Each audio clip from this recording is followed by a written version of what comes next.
Hello, this is Git Smasher, and welcome to another video on the Realm of the Mad God. For your first video, I'm gonna upload this one first, and there's gonna be a few more coming. So this is the tutorial, and this is gonna be the prelude to the other content, so you know roughly what's going on. So, in this game, this is a shoot 'em up, bullet hell type of MOBA. Pretty much think the Gungeoneer, but with multiplayer and certain set classes, just like in Gungeoneer, except they have like set equipment that they are pretty much forced to use. For instance, I'm using the Necromancer, so he uses skulls, he uses staves, and then he uses only robes. Every class, every specific group have a ring. While there's a total of, I think, 5 robe classes, like 5 hide classes, and 3 plate classes. So each armors have their own set type of buffs. The robes tend to have a MP buff, a wisdom buff, and all of them have a defense buff. Robes also have an attack buff. Hides normally grant speed and dexterity. Staves normally have one of the fastest fire rates of any of the weapons, but they also have the same thing with bows, and they normally have like a select amount of shots.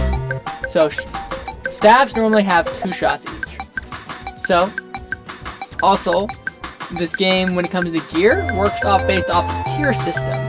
Tier 0 is the gear you start with. I'm clearly starting out with better gear because I did not want to kill one of my characters to have a aesthetic character to set as an example of. So, use WASD to move as normal. You click on the thing to shoot, click on the screen to shoot. Left clicking does nothing, or right clicking does nothing, unless you tap on someone else's name. So then there's HP, MP. MP is what you use your ability with. Fame is a mechanic specifically for death. When you die, you get this fame plus any amount of fame you have total right here. This is gold. This is, since it's free to play, this is pretty much in-game content. We use GPI with money. So this is the mini-map. This is kind of obvious. It has me, I am the blue. So HP, yeah, blah blah blah. Wow, these don't damage me at all. So these originally damage you for like 1 damage. But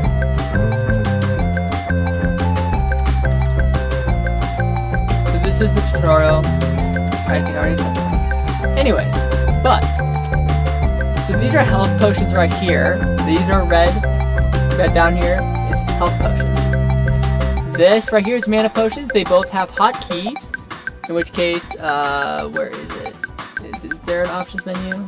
Oh, okay. So hotkeys. As you can tell, my inventory also has numbers on it, and these are to select if I have something right here that's consumable. I can press 1 and consume it. Originally, these used to take up these slots when I was playing. And now they also added pets. The pets have been added relatively a lot longer ago. So yeah, pets have different families, levels, and stuff like that. Right now I just have a rare pet, penguin, and it's Rocking Heal and Magic Heal, which is pretty much one of the best sets.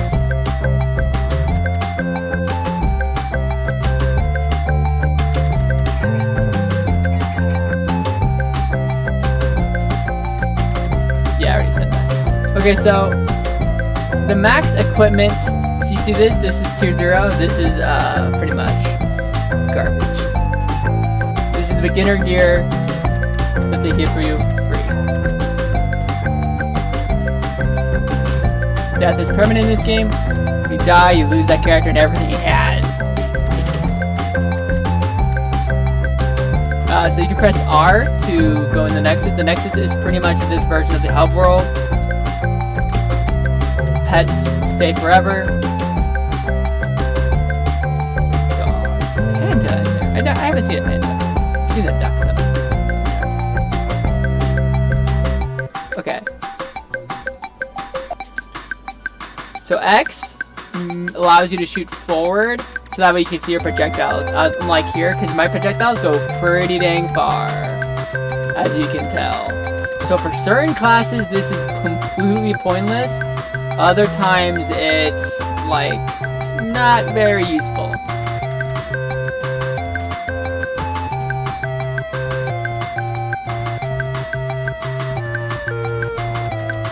I can also rotate with Q and E, which is pretty much just like...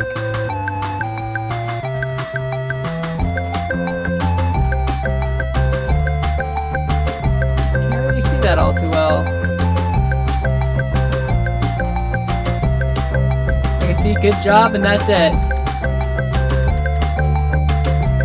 But you can also just do this and make yourself sick.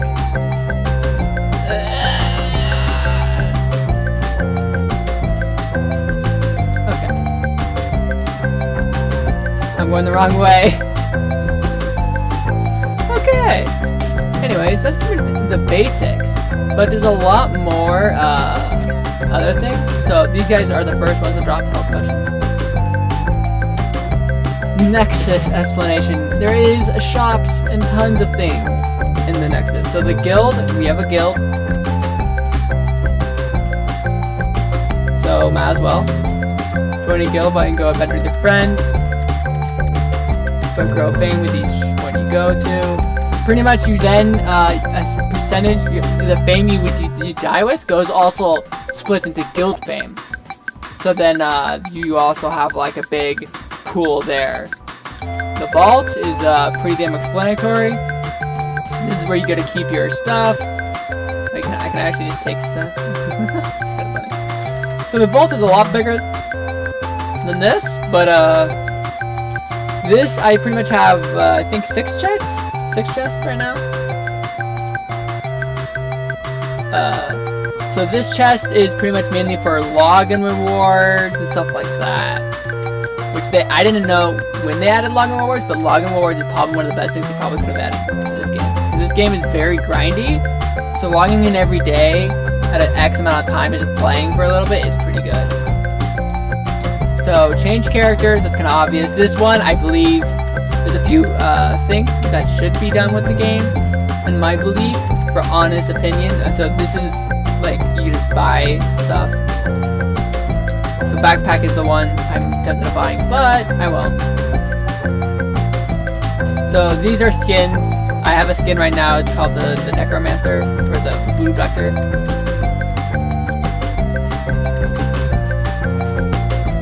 So keys open to dungeons. A lot of dungeons, these are armors and rings. Oftentimes they just have some of the best gear on display and they cost a ton. So name, changing your name costs 1,000, which is kind of annoying. This is why my name is Eclipse. I made this account before I even had the Get Smasher moniker, which I got when I just started playing League of Legends. Next time you come here, it'll be more crowded. Yeah. So there's also servers. So servers, if you have servers, pretty much there's like a server per every area. So there's like US West, there's US East, but there's also the bigger ones is in America. So they have multiple servers for US West. There's like US 1 through 2, 1 through 3. Australia only has 1, stuff like that. And depending on the number of people, depends on the number of like realms that are open, because there's also realms per each thing. So yeah, that's the easy tutorial, and then it throws you into a random realm. So there's other things you can do with people. For instance, you can click on their name, you can add them as a friend, then it'll have the social bar. You You can lock them, which allows them to always show up if they're in the realm. Locking some very important key people that you like often find that are doing stuff with you is kind of a good idea. Then there's also block, which you can block all the bots. The problem with one of my main complaints with this game is that there is a lot of bots running around this game because it's a Flash. It's very easy to program bots. And the majority of what they do is advertising. Yeah, free advertising in the game. So I just block them. You can whisper to them, you can trade, you can teleport. Teleporting is the most important part in this effing game. You see this? These guys are all clumped up right here. Clearly something's going down. I can just teleport to them just by clicking on them in the minimap. Down here is where all the people that are local to you are. Though, even if they teleport, you can... Okay. Also, it shows off death right here. Someone at level 1.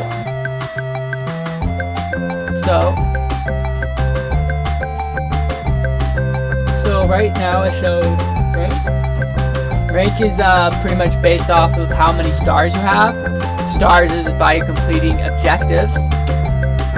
Like this. I need to get 1,500 more fame in order to complete this objective. That gets me 1 star.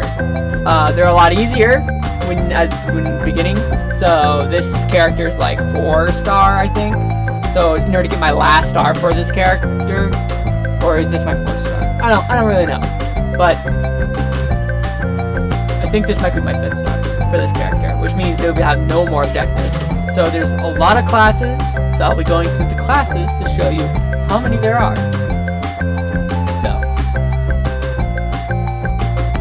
The other main problem with this is that because it's running on Flash, it is very crashy, like so much crash.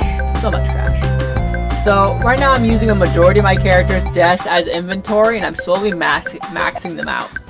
So maxing them out, that means this is 0 out of 8 right here, that's shown. That's how many stats are maxed. So the majority of my characters are at least maxed in 2 stats. They're at least maxed in speed and dexterity, which are shown in gold. Gold means I'm maxed, and then if you see right below is vitality. Vitality is how much your HP regen, stuff like that. So attack is pretty obvious. It shows you how much damage you're doing, including with your weapon. There's some calculation in there, and variance and average. Speed is how fast you move. Speed is one of the more important ones because it allows you to dodge. Certain bosses you cannot fight at all without having speed. Speed also allows you to rush dungeons.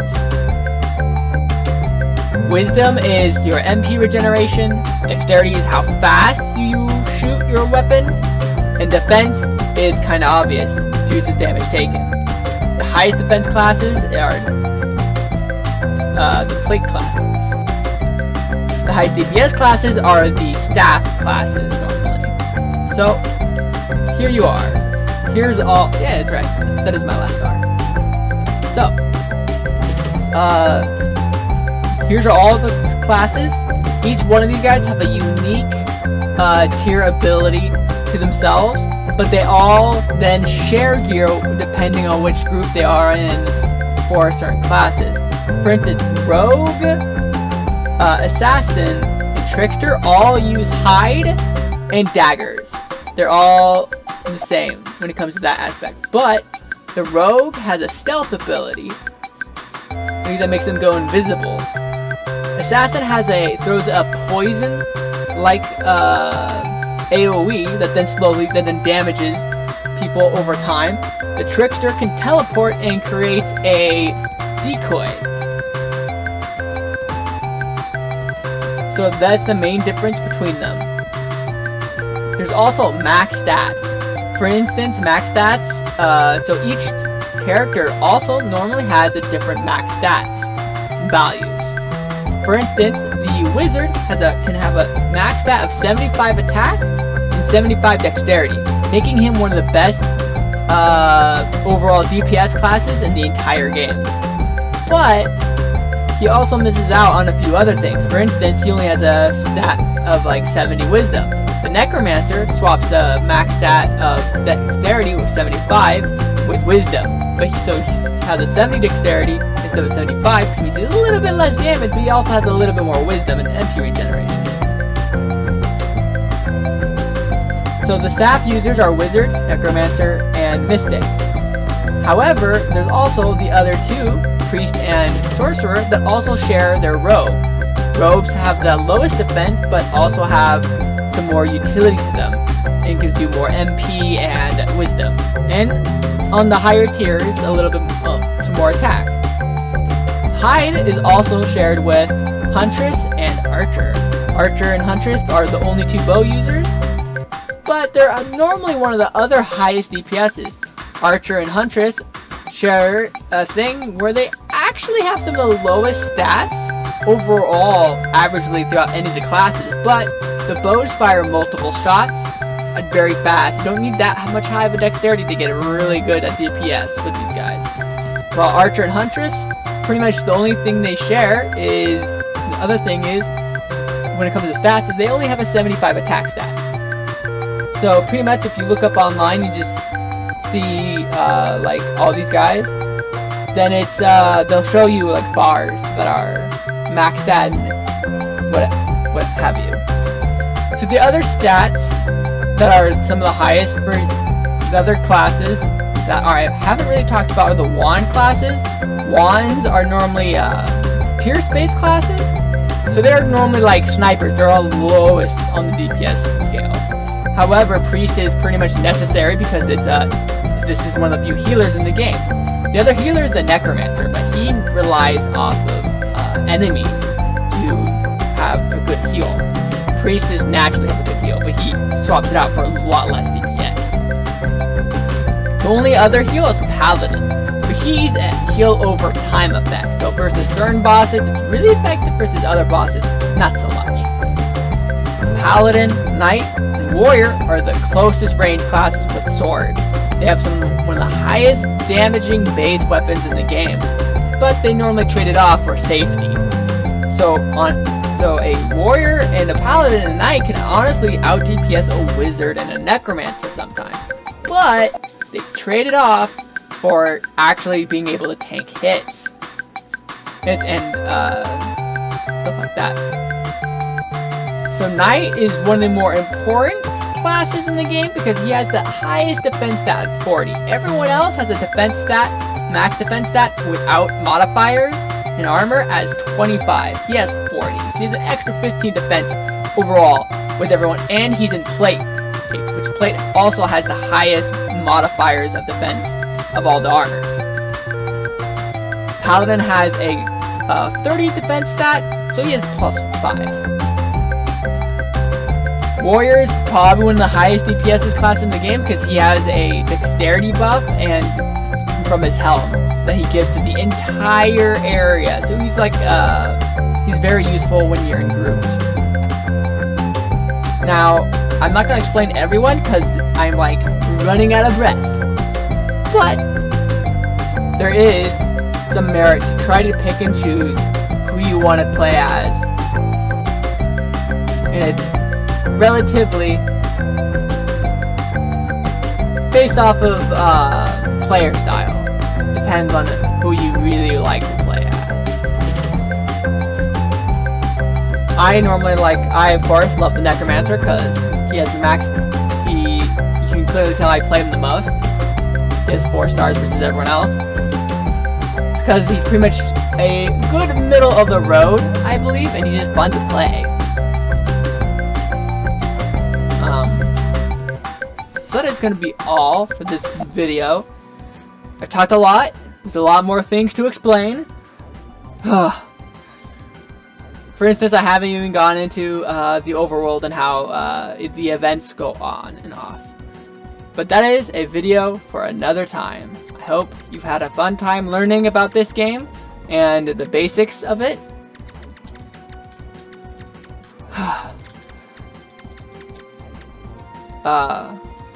Please do whatever you want.